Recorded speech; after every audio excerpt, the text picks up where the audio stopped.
Hello and welcome. Today we'll be learning about geographic tools.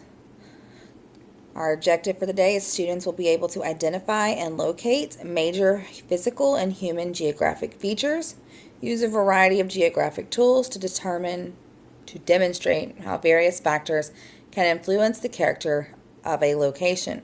So basically we're going to be looking at different factors and how those factors play a part in our different regions. So one of the factors we are looking at is infrastructure. What is infrastructure? Infrastructure is the basic physical and organizational structure that needed for the operation of a society. This is the way the government organizes a city or community. So one of the ways that can be is with a transportation system. So here in Houston, we have the metro. Or for school, we have the school bus. It could be our communication networks. I know we all love our cell phones. That is part of infrastructure. Our buildings, such as the school we're currently in, or the hospitals, the city hall, stuff like that, that is all part of infrastructure. In your notes, you'll see an example of a developed versus an underdeveloped country. One of the big differences when we start looking at different countries around the world is developed countries have better infrastructure. So this leads to a stronger economy. So developed countries usually have running water, sewage systems, hospitals, and more schools and stuff like that, which will lead them to have a better economy. You may read the example inside of your notes to get a better understanding of developed and underdeveloped countries. This will be important as we move on throughout the year. Transportation corridors is another geographic tool that we use. This is a path that makes transportation easier. So like a super fast highway, a river, a canal, something that's going to allow us to go from one point to another without having to build something else. So these make it easy without having to buy giant boats or go around entire areas.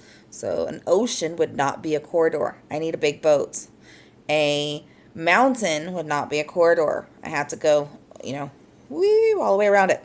So those are not corridors. These make it easy. We're looking for easy ways through. So like a hallway here at Truett would be a corridor. Transportation barriers are the opposite of those corridors. They slow things down. They prevent transportation. Those are our mountains, our oceans, our deserts, and walls. So like the Great Wall of China would be a barrier. We would need, oh look, my slideshow has a mistake. So right here, they do not make it easy. We need a big boat. We have to go around. So transportation barriers are like roadblocks that would make a pizza delivery take forever.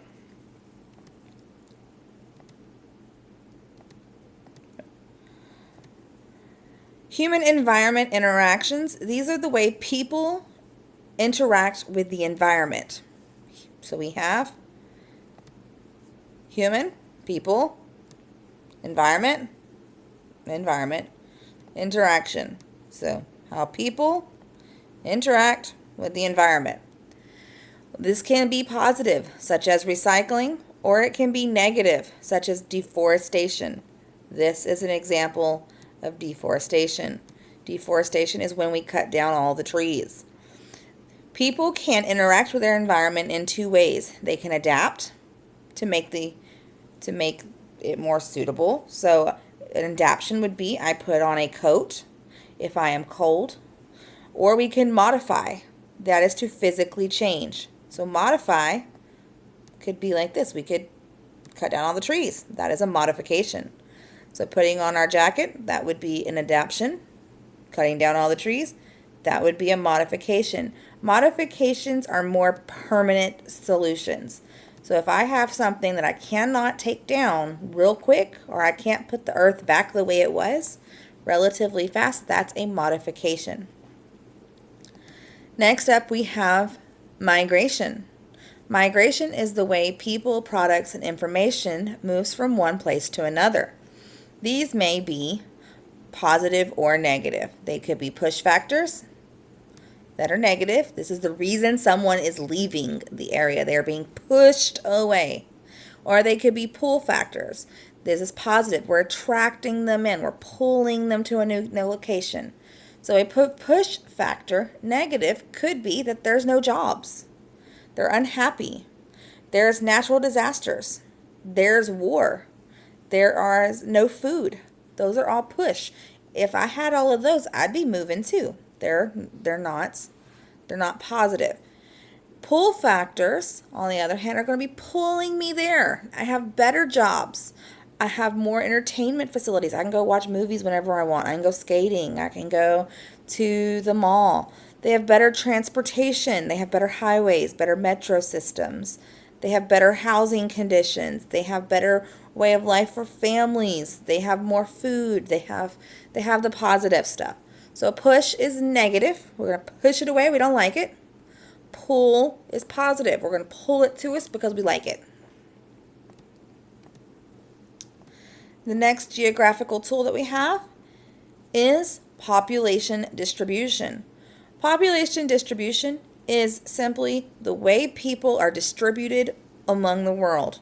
So if I was to take a bunch of beads and throw them out on the floor, that would be distribution, the way they land. So some of the people, they are close together, right over here. Some of the people are farther apart, over here. So that's distribution. Population density, we covered that when we were talking about population density maps. All that means is the average number of person that lives within a square mile or square kilometer. So we have over here this red, that's more populated. We have 5,000 people in that dark red all together. And over here, this lighter yellow, that is less populated. We only have 25 people. Two other words that we need to know this year are urban. If the city has a lot of people, it is urban. It is densely populated. If it is sparsely, if there's not a lot of people, it is rural. It is farmland. It's sparsely populated. These both will be some words that we use all year long.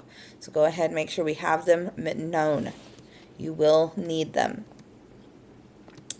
So what we're going to do today, you are going to take this information that we just went over and you're going to put it into practice. There are some practice assignments. When you're feeling confident that you know all of them, talk to Mr. Alim and we will get that mastery check done. If you have any questions, please write your name in the parking lot, ask a friend, follow our procedures, and you will get this done. And I gotta find the stop button.